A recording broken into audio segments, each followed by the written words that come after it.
Hi, my name is Lais, and today I will answer the question, what makes me sleep and what wakes me up? So basically, how to get in and out of sleep. So we all know that sleep is made up of cycles. But if I ask you, when exactly did you fall asleep yesterday? 11 p.m. or maybe half past 11? There is a point in time where you suddenly fall asleep and stay asleep. Just as there's a period in time when you wake up and you stayed awake. So, how does this happen? Let's talk about it today. So, as I said, here we have two important aspects. The first one is the sudden aspect, the moment you fall asleep, and the second is the maintenance. So, once the first aspect is done, it needs to be maintained. Now let's talk about the sleep mechanisms, the driving forces. Basically, we have two driving forces. The idea is that the rapidly changing influence leads to the fact that you fall asleep and wake up. And this one is called the hypothalamic flip-flop switch. And the second one, the slowly changing influences, which are divided into homeostatic drive and the circadian rhythm. The homeostatic drive means it's piling up the need to sleep. And the circadian rhythm means you have an internal clock which tells you time to sleep or time to stay awake, it's still early.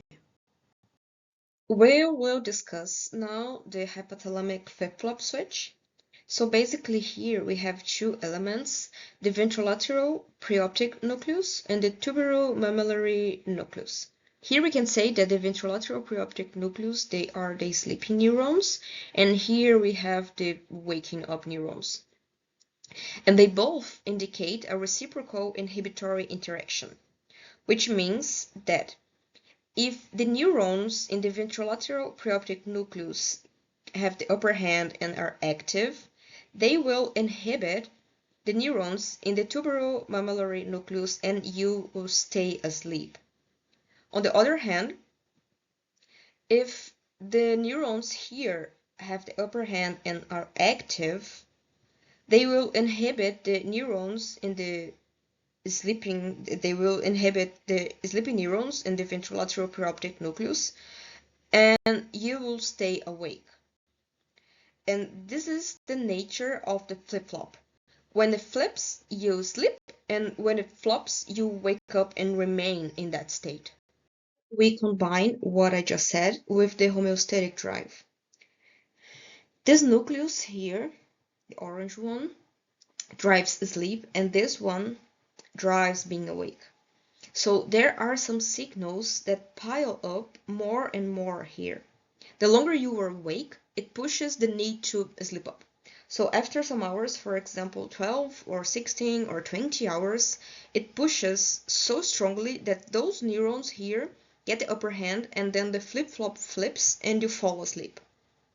Similarly, we have the circadian alerting signals here, which push up this one, blue, and we pile up the signals during sleep until the tuberomammillary nucleus gets the upper hand and you wake up. So basically, this fast flip-flop is under the slow influence of sleep-promoting and wake-promoting driving signals. And now you know the process that makes you sleep and what wakes you up. Thank you so much for watching.